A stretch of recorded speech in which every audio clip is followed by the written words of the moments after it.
خیریت سے ہوں گے۔ طیب بلوچ آپ کی خدمت میں پھر سے حاضر ہے جی۔ آج کی سب سے اہم اور بڑی ڈیولپمنٹ جو سپریم کورٹ سے جڑی ہے وہ یہ ہے کہ چیف جسٹس عمر عطا بندیال نے جاتے جاتے جو ہے وہ نیب ترامیم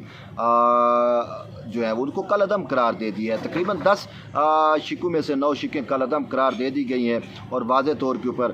جو ہے وہ یہ کہا ہے کہ ان ترامیم سے جن کے کیسز بند ہو گئے تھے، انویسٹیگیشن رک گئی تھی، انکوائریاں رک گئی تھیں، وہ 7 روز کے اندر دوبارہ ان کو جو ہے وہ اوپن کیا جائے، ری اوپن کیا جائے، اور متعلقہ کورٹس کو وہ معاملات جو ہیں وہ پھر سے بھجوائے جائے۔ تو اب اس فیصلے کے بعد یہ کہا جا رہا ہے کہ نواز شریف یا شریف برادران کے جو کیسز تھے، مریم نواز سے متعلق اگر کوئی کیس تھا، یا رانا ثناء اللہ، شاہد خاقان عباسی، آصف علی زرداری، شرجیل انعام میمن اور اس طرح کے دیگر جتنے بھی معاملات تھے، جتنے بھی کیسز تھے، وہ سارے کے سارے کیسز جو ہیں وہ پھر سے جو ہے وہ بحال ہو گئے ہیں، اوپن ہو گئے ہیں، اور اب ان کی پھر سے سماعت جو ہے وہ ہوگی۔ تو یہ بات تو ٹھیک ہے کہ کسی حد تک کہ بندیال نے جاتے جاتے وہی کچھ کیا جس کی ہمیں آپ کو سب کو توقع یہی تھی کہ بندیال جو ہے وہ ایسا تو ہو نہیں سکتا کہ اپنی مدر ان لا کے خلاف جائے یا اس کے کرش کے خلاف جائے یا پھر عمران خان کی توقعات کے برعکس کوئی فیصلہ دے۔ یہ تو ہم نے سوچا ہی نہیں تھا کہ ایسا ہوگا، اور ہوا بھی نہیں۔ اس نے جاتے جاتے بھی اپنے رہنما عمران خان کی لاج رکھی، اس کے بیانے کو تقویت دی، اور پھر اس کی جو پریئرز تھیں اس نیب ترامیم کو جو اس نے چیلنج کیا ہوا تھا، اس کو بندیال صاحب نے قرآن و حدیث سمجھتے ہوئے بیان ہی اپنا فرض ادا کیا، اور نیب ترامیم کو خلاف بنیادی انسانی حقوق کے خلاف قرار دیا، خلاف شریعت قرار دیتے ہوئے ان کو اٹھا کر باہر پھینک دیا۔ اب کیسز بھی بحال ہو گئے، لیکن اس حوالے سے ایک اہم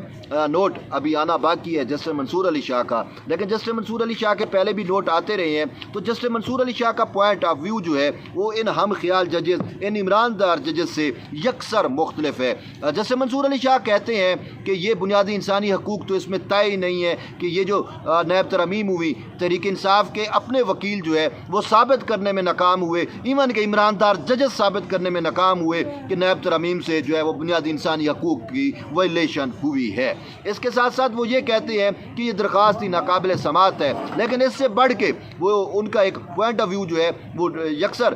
مختلف ہے، اور وہ پوائنٹ آف ویو یہ ہے کہ جب سے supreme court practice and procedure act آیا، اس کے بعد اس بینچ کا وجود غیر قانونی ہو گیا ہے، اور پھر اس کا جب بینچ کا وجود غیر قانونی قرار ہو گیا ہو تو پھر اس کا فیصلہ بھی غیر قانونی ہو جاتا ہے۔ وجہ یہ ہے کہ 184(3) سے متعلق درخواستوں کے اوپر جو بینچ تشکیل دیا جانا ہے، وہ نئے قانون کے مطابق سپریم کورٹ کے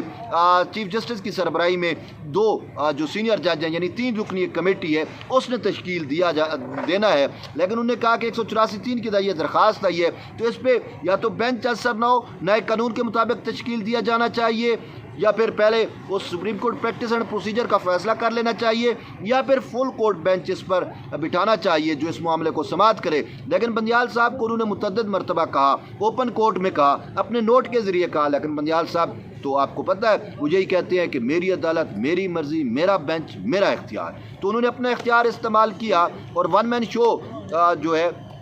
اس کے تحت انہوں نے منصور علی شاہ کی نہیں سنی، درخواست گزاروں کی نہیں سنی، عوام کی نہیں سنی، نہ آپ کی سنی، نہ میری سنی۔ انہوں نے سنی تو عمران خان کی سنی، انہوں نے سنی تو اپنی ساسو ماں کی سنی، اور کوئی ان کے کانوں تک کسی کی آواز اس تک شاید ٹکراتی ہی نہیں ہے، اس پہ اثر ہی نہیں ہوتی۔ تو اسی وجہ سے ان کا جو مائنڈ تھا وہ تو اپنا مائنڈ دے گئے ہیں۔ اور جیسے میں کہہ رہا تھا کہ ویسے بھی اگر آپ اوورآل اس کا پورا ٹینیور اٹھا کے دیکھیں تو اس ٹینیور میں فیصلے تو اس نے متعدد کیے ہیں، انصاف ناپید ہے، انصاف انکا ہے۔ ایک بھی مطلب ہے کوئی بھی ایک ایسا فیصلہ اٹھا لیں جس میں آپ مجھے چیلنج کر کے دے دیں کہ بندیال نے جاتے جاتے یہ فیصلہ وہ انصاف کیا ہے، انصاف نہیں کیا، فیصلے ضرور کیے ہیں، اور وہ سارے کے سارے فیصلے ٹلٹڈ فیصلے ہیں۔ جیسے میں کہہ رہا ہوں کہ تحریک انصاف کے چیئرمین عمران خان جو بھی اپنی درخواست کے اندر پریئرز